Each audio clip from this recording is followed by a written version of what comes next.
अध्यक्ष महाराज, महाराष्ट्र एकत्रीकरणाच्या नंतर आपण ठरलेलं होतं की कमीत कमी 2 महिने या अधिवेशन नागपूरमध्ये व्हावं. पण ठीक आहे, आमचे मित्र ज्यावेळेस विरोधी पक्ष नेते होते त्यावेळेस ते 2 महिन्याचे करायचे, 1 महिन्यात अधिवेशन व्हायचं. पण मला असं वाटतं अध्यक्ष महाराज की आपण आज पुरवणी मागण्या हे पण सादर करून म्हणजे आज मांडलेलं जायचं अध्यक्ष महाराज, आणि सगळे बिलं पण आहे. अध्यक्ष महाराज, सरकारला एवढी घाई काय इथून पळून जायची? आपलं मी एक पेपरला बातमी वाचली होती की आचारसंहिता लागतील, हे लागतील. अध्यक्ष महाराज, चाललेली प्रोसेस आहे ना. पण विधिमंडळाचं कामकाज सरकारला पुरवणी मागण्यास मंजूर करायची असतील तर मग काय करायचं अध्यक्ष महाराज? 1 दिवसाचं सेंट्रल हॉलला बोलवा. नानाभाऊ, आपण यापूर्वी पीठासीन अधिकारी म्हणून कार्य केलं असल्यामुळे माझा असं समज आहे की आपल्याला माहिती आहे सभागृहात होणाऱ्या कामकाजासंदर्भात आपण BSc मध्ये संपूर्ण चर्चा करतो आणि सहमताने आपण निर्णय घेतो. आपण या BSc ला उपस्थित नव्हतात, त्याची कारणं काही वेगळी असतील, परंतु BSc मध्ये या संदर्भात सर्वांच्या सहमतीने मी निर्णय घेतलेला आहे. त्यामुळे आता मी तुम्हाला या विषयावर अधिक बोलायला देणार नाही. शोक प्रस्ताव.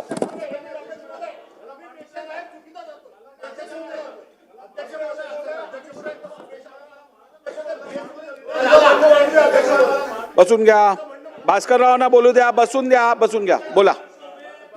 सन्माननीय अध्यक्ष महोदय, ही गोष्ट खरी आहे की BSc मध्ये चर्चा होत असताना जे होणारे निर्णय आहेत हे सर्वसाधारणपणे युनॅनिमसली व्हावेत अशा प्रकारची अपेक्षा असते. हे मी मान्यच करतो.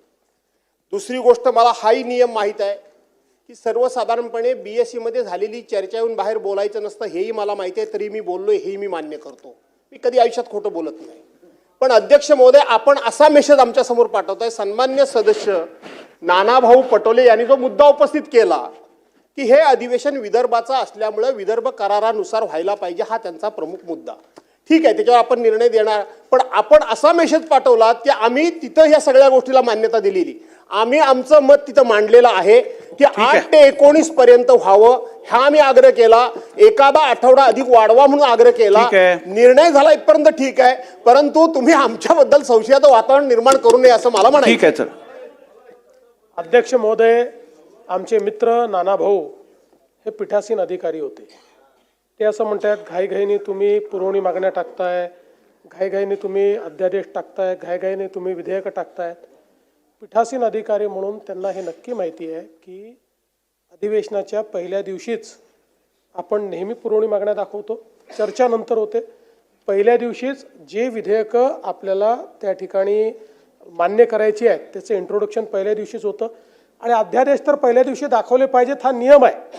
त्यामुळे यात कुठेही आपण गेल्या 25-50 वर्षातलं कुठल्याही अधिवेशनाचा पहिला दिवस काढला यापेक्षा वेगळा अजेंडा आपल्याला कधीच दिसणार नाही.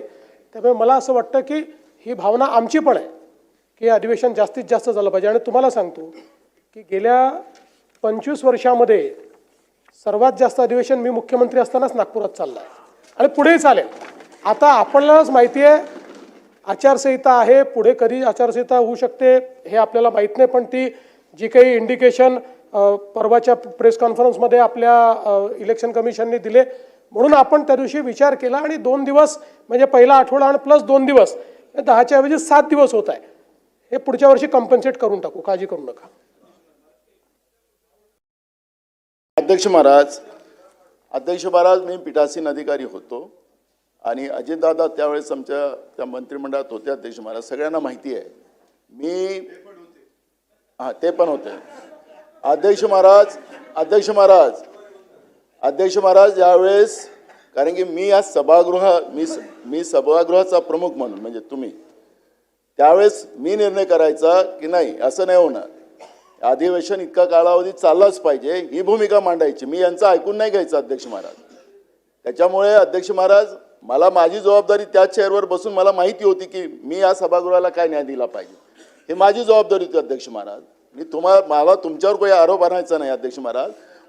मी तुमच्याकडून न्याय याच्यासाठी मागतो अध्यक्ष महाराज, कारण की या सभागृहाचं तुम्ही आमचे प्रमुख आहात, तुमच्याकडे आम्हाला मागणी करण्याचा अधिकार आहे.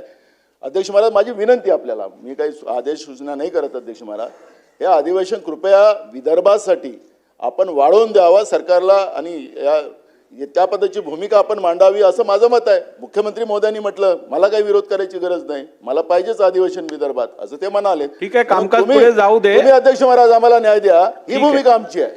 गरज पडल्यास विचार करू. अध्यक्ष महोदय, एक रेकॉर्ड मला क्लिअर केला पाहिजे. नाना भाऊंचा अधिवेशनाकरता किती आग्रह असला तरी नाना भाऊ त्या काळामध्ये 3 आणि 5 दिवसाचेच अधिवेशन मुंबईचे झाले. नाही, मुंबईचे बाकी राज्यात चालू होते. बाकी राज्यात कोरोना नव्हता का? बाकी राज्यात 15-15, 20-20 दिवस चालायचे. महाराष्ट्रामध्ये 3 आणि 4 दिवस अधिवेशन चाललं.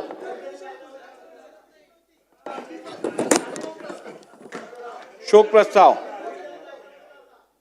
शोक प्रस्ताव.